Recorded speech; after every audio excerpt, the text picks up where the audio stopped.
मैं कुछ क्षण एकांत में अपने भाई और मित्रों के साथ रहना चाहता हूं। जो आज्ञा महाराज।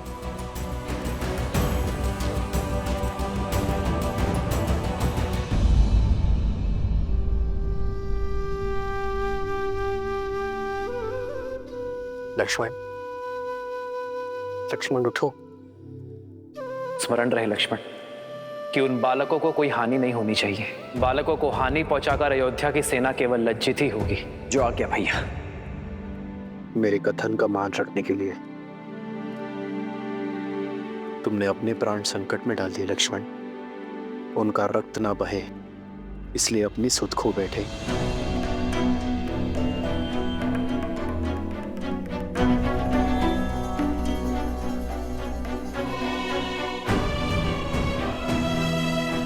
शत्रुघ्न,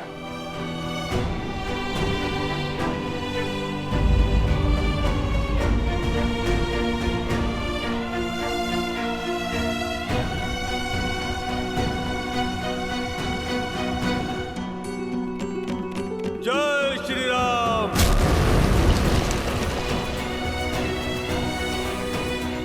अपने भाई के पापों को पीछे छोड़ आपकी शरण में आया हूं प्रभु, मुझे स्वीकार कीजिए प्रभु। विभीषण,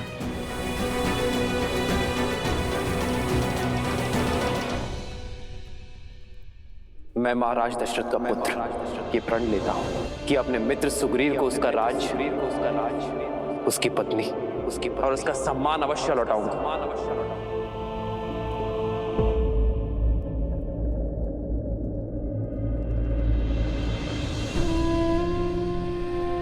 भरत, भरत मेरे भाई,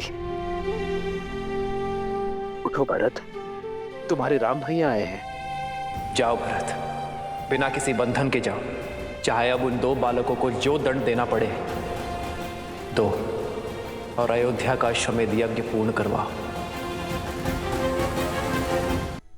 स्मरण रहे, माता कहती है, धैर्यम सर्वत्र साधनम। भाग्य भी साथ साधने वालों का साथ देता है।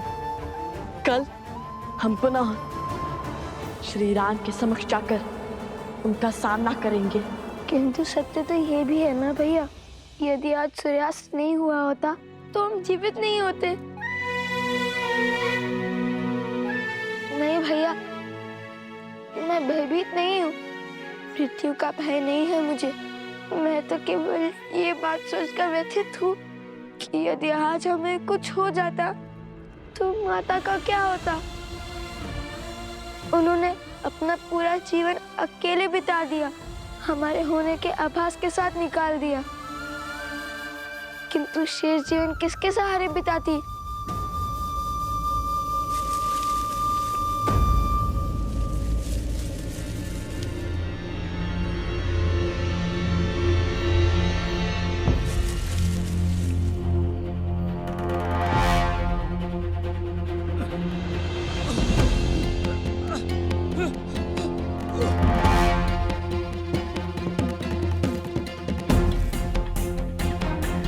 ऋषिवर,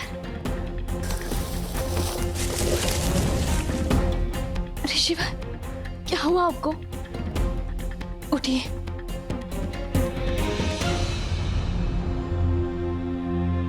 हे देवी, सहायता कीजिए।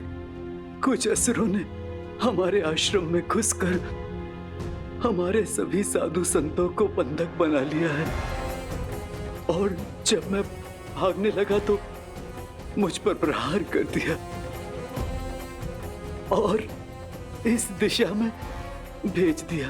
किसी वन देवी को यह संदेश देने को कहा।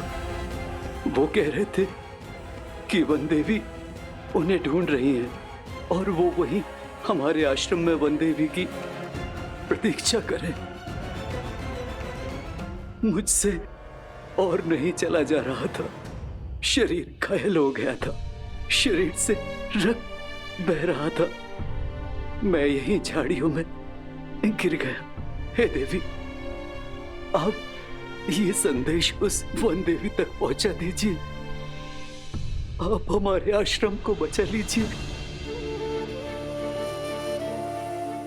आपने उचित व्यक्ति से ही सहायता मांगी है ऋषिवर। मैं ही हूं वन देवी और मैं ही उन असुरों को ढूंढ रही हूं।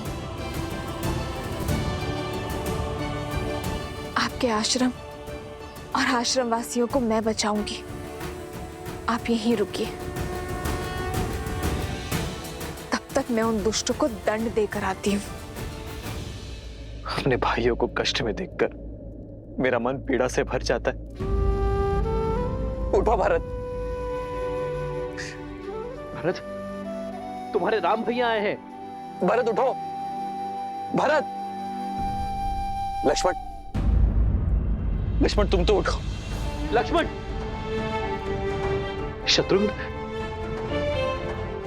मित्र, मित्र उठो। विभीषण, देखिए ना, मैं आ गया हूं। आप सब मेरे आदेश का निरादर क्यों कर रहे हैं?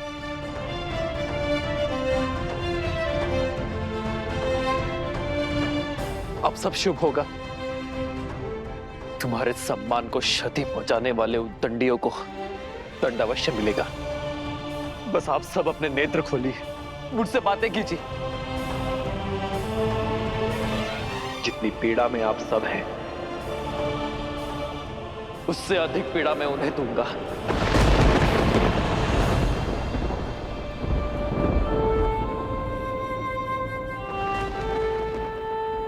महाराज के स्वर में इतनी पीड़ा, चलकर देखना चाहिए।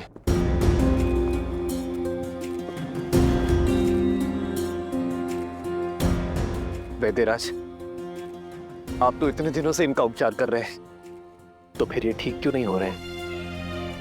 ऐसी कौन सी औषधि है जो उपलब्ध नहीं है? आप मुझे बताइए, मैं वो औषधि लेकर आऊंगा। आप बस इन्हें स्वस्थ कर दीजिए वैद्यराज। मेरे भाइयों, मेरे मित्रों को स्वस्थ कर दीजिए। महाराज, जिन अस्त्रों का वार इन पर हुआ है वो असामान्य अस्त्र है। हम उन्हीं अस्त्रों की काट खोज रहे हैं।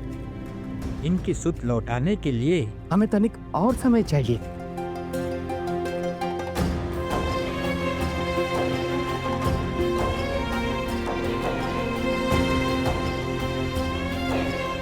लक्ष्मण, लक्ष्मण, लक्ष्मण, लक्ष्मण।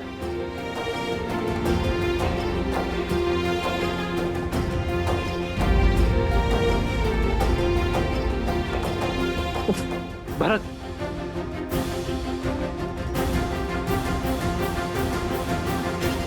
वैद्यराज, भरत को देखिए।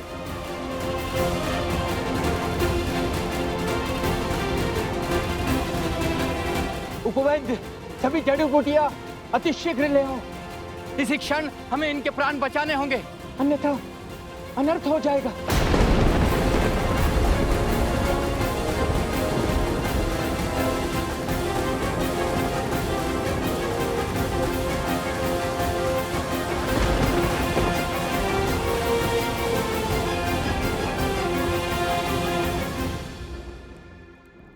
हम माता के पास जाकर उन्हें सब सत्य बता देंगे।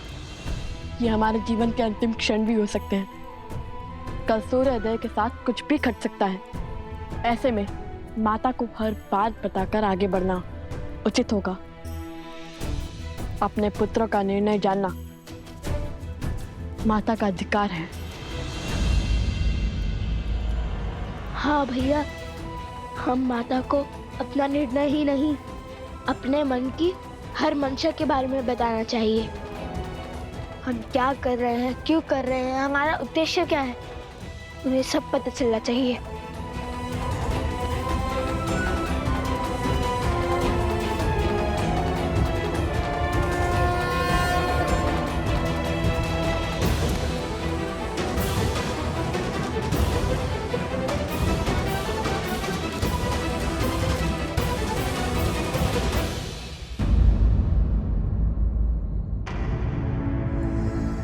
आओ सीता, भीतर आओ।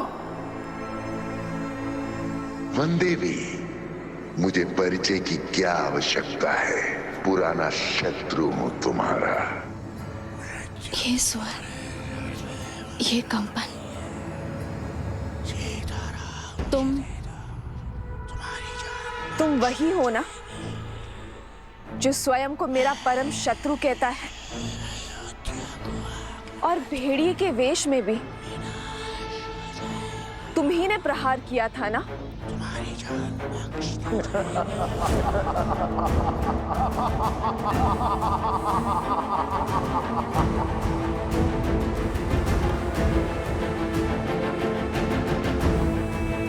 अद्भुत सौंदर्य के साथ साथ चतुर भी हो। वो संदेह, वो प्रश्न जो तुम्हें यहां खींच के लाया है, उनके उत्तर पाने का समय आ गया है। आओ, पग आगे बढ़ाओ, आश्रम के भीतर आओ सीता।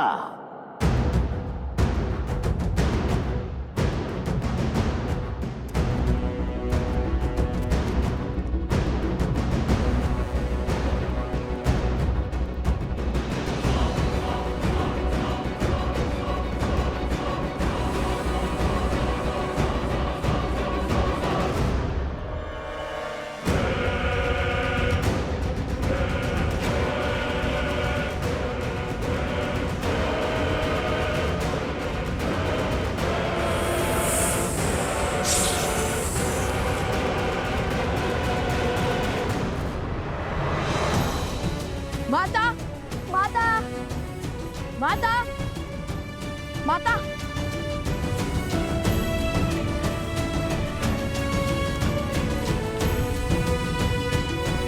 माता, माता, माता गई कहाँ? गुरु माँ को भी कुछ नहीं पता, और ना ही कुमुद में दीदी को। ऐसे बिना किसी को बताए माता का चले जाना स्वाभाविक तो नहीं है। माता, आप वहाँ हैं क्या? भैया, आप माता को वहाँ देखिए, मैं यहाँ देखता हूँ।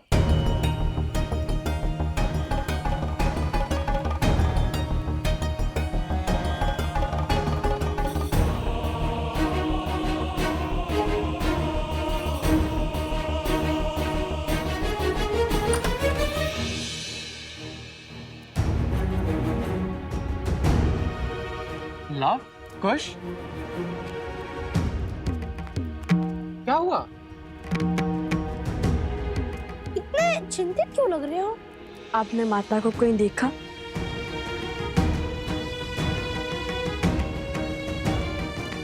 वनदेवी का तो संदेह से कुछ पता ही नहीं है।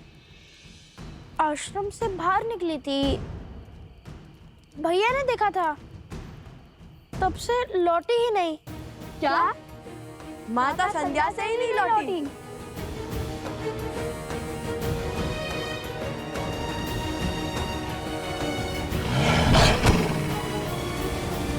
अपने द्वंद में हम इतने व्यस्त हो गए कि माता की विपत्ति से विमुख ही हो गए। नहीं भैया, हमारे होते हुए हमारी माता पर विपत्ति आ जाए तो हमारे जीवन का क्या अर्थ, हमारे श्वासों का क्या लाभ? चलिए चलकर माता को खोजते हैं। रुको, वन देवी का आदेश है कि कोई भी आश्रम से बाहर नहीं जाएगा। हमें उनके लौटने की प्रतीक्षा करनी होगी। माता का आदेश और माता की रक्षा में से यदि हमें कुछ भी चयन करना पड़े, भले ही माता का आदेश भंग करने का पाप क्यों ना लगे, हम उनकी रक्षा करना चुनेंगे। माता के प्राण संकट में है और आप उनके पुत्र से प्रतीक्षा की परीक्षा ले रहे हैं। बताइए, कब तक करेंगे प्रतीक्षा? किसी अनिष्ट की सूचना आने तक या माता को खो देने तक? नहीं, लव कुश कायर नहीं। हम जा रहे हैं अपने माता को खोजने।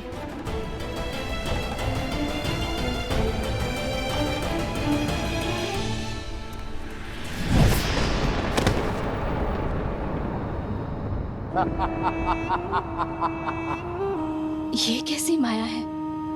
मेरी तनिक सी माया को नहीं पहचान पा रही हो सीता, तो मुझे क्या पहचानोगी?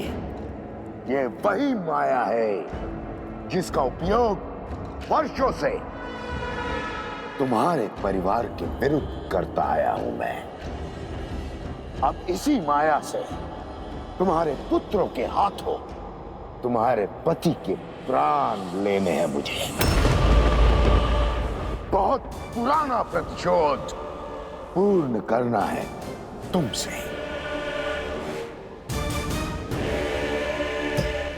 अपना बल दिखाने का प्रयास मत करना, अन्यथा एक चुटकी बजाते ही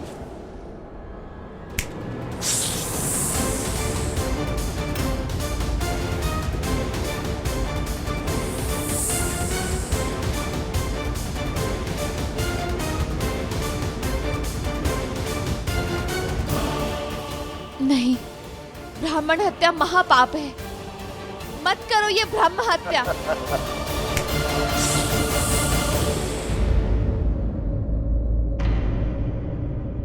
अभी भी मुझे पाप पुण्य का भेद समझा रही हो। ज्ञान देते देते दाव खेल जाना आता है तुम्हें, परंतु आज यदि तुमने कोई भी खेल खेला, कोई भी दुस्साहस दिखाने का प्रयास किया, तो जिस रघुकुल ने सदा साधु संतों की रक्षा की है, उसी रघुकुल की पुत्र वधू इन साधुओं की मृत्यु का कारण बनेगी।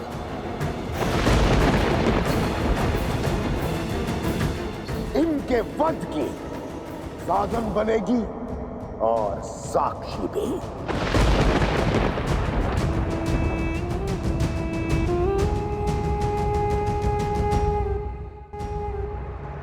क्या चाहते हो तुम? क्यों मेरे कारण इन ब्राह्मणों को दंड दे रहे हो? यदि तुम्हारे प्रतिशोध की अग्नि तुम्हारे पीड़ा बुझा सकती है, तो प्रहार मुझ पर करो। यदि तुम बहुत बड़े मायावी हो, तो मेरे सामने आओ, या फिर एक स्त्री के सम्मुख आने से भयभीत हो तुम। यदि तुम मेरा परिचय जानते हो, मेरा सत्य जानते हो, तो तुम ये भी जानते होगे कि तुम्हारे जैसे एक असुर ने एक स्त्री की सुचिता को तार तार करने का प्रयास किया था, जिसका अंत इतना भयावह हुआ था कि 10 दिशाओं के राजा के परिणाम की गाथा से 10 दिशाएं कांपने लगी थी। स्मरण रहे, पाप केवल तब तक संभल पाता है जब तक पुण्य शीश नहीं उठाता। धर्म की शक्ति के आगे अधर्म को नतमस्तक होना ही पड़ता है, जैसे श्री राम के आगे रावण को अपने घुटने टेकने ही पड़े थे।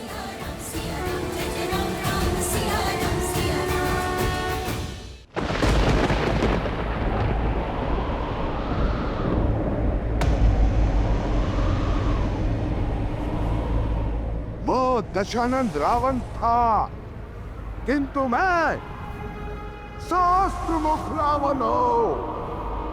सहस्त्रमुख रावण।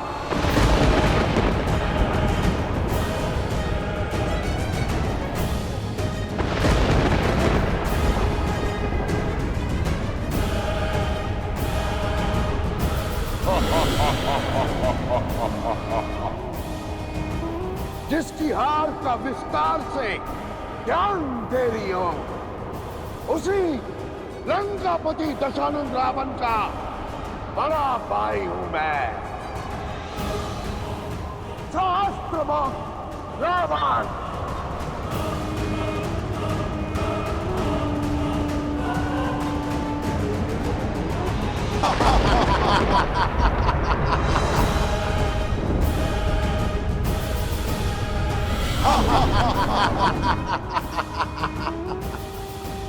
जिसकी हार का विस्तार से ज्ञान दे रही हो, उसी लंकापति दशानंद रावण का बड़ा भाई हूं मैं। सहस्त्रमुख रावण। रावण की हार बल नहीं, छल थी। यदि विभीषण ने विश्वासघात न किया होता तो तुम्हारा पति राम रावण के सामने टिक नहीं पाता।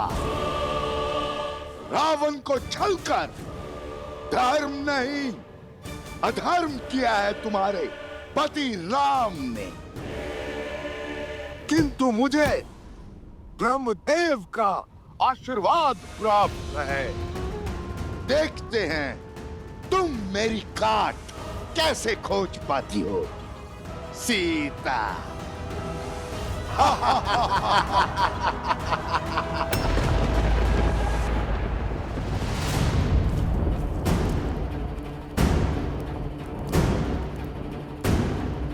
रुको कुश।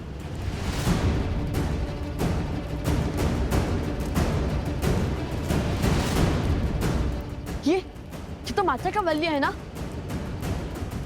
अरे हाँ, ये तो माता का है। लगता है माता अवश्य ही किसी संकट में है। मैं इस ओर जाता हूँ। और मैं इस माप को छानता हूँ। अब राम की सीता का अंत रामायण की इस कथा को सदा सदा के लिए अपूर्ण रखेगा।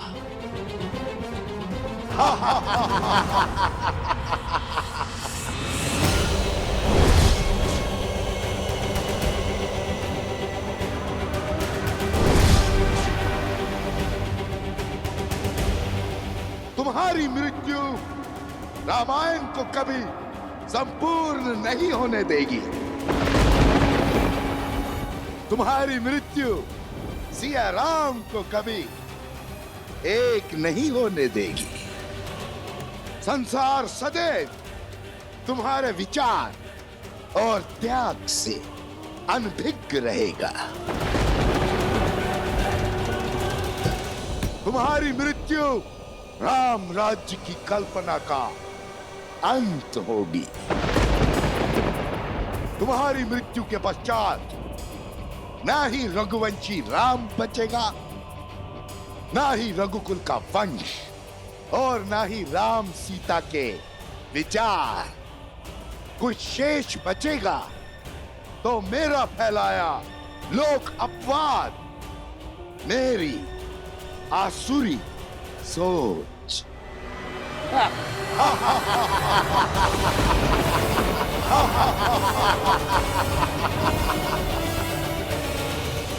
राम राज्य का अंत अटल है सीता, अटल है।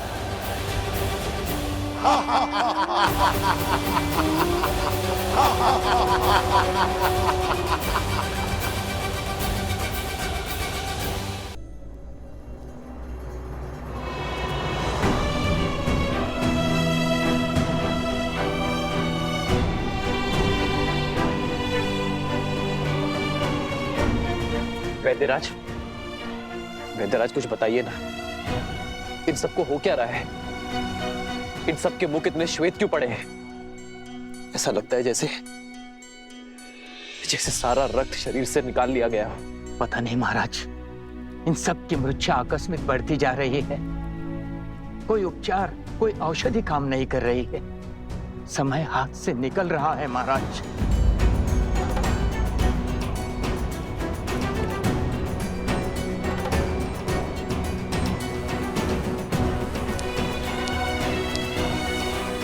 ये पात्र 8 पहर में रिक्त हो जाएगा, अर्थात 8 पहर में एक काल चक्र पूर्ण हो जाएगा। यदि उससे पहले इन्होंने आंख नहीं खोली तो ये सब सदा सदा के लिए मृत्यु को प्राप्त हो जाएंगे महाराज।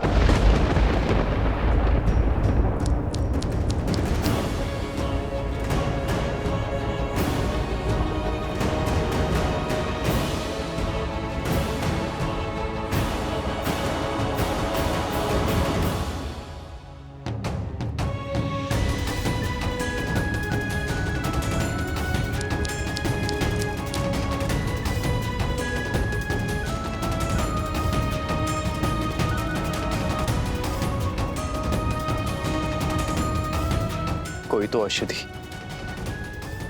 कोई तो उपाय होगा, कोई तो काट होगी इस मूर्छा के दंश की।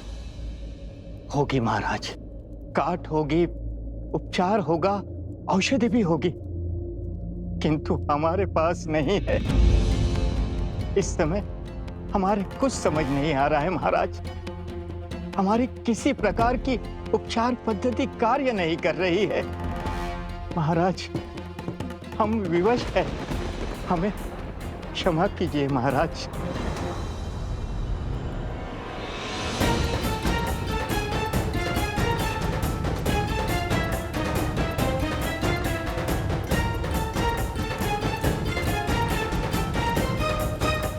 अरे अरे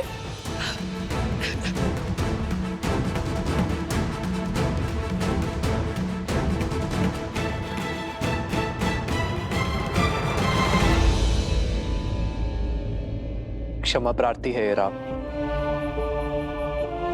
जिनके होते हुए ये सब। क्षमा कैसी महाराज, ये तो हमारा सौभाग्य है कि हमारे पति अयोध्या और आपकी सेवा करते करते वीर गति को प्राप्त हो जाएंगे।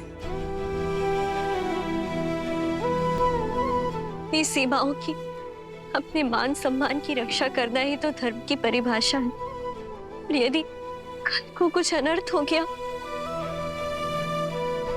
तो कम से कम इस बात की संतुष्टि तो रहेगी कि अयोध्या के माथे कोई कलंक नहीं होगा। रघुवंश सदा सूर्य की भांति चमकेगा।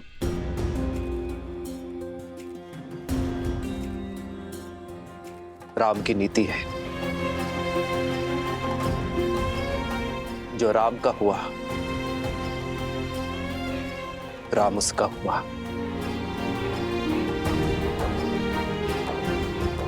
यदि कल तक मैं अपने भाइयों और अपने मित्रों के प्राण नहीं बचा पाया, तो मैं आपको वचन देता हूं कि कल मैं भी जीवित ही लौटूंगा।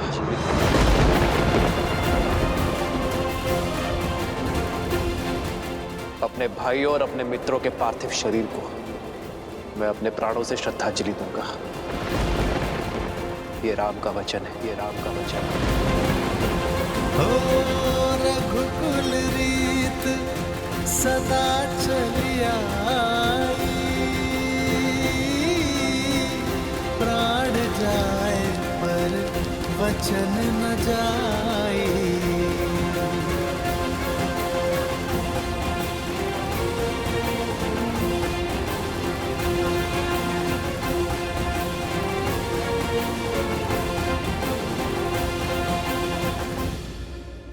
मुझे तुम्हारे साथ की शक्ति की आवश्यकता है सीते।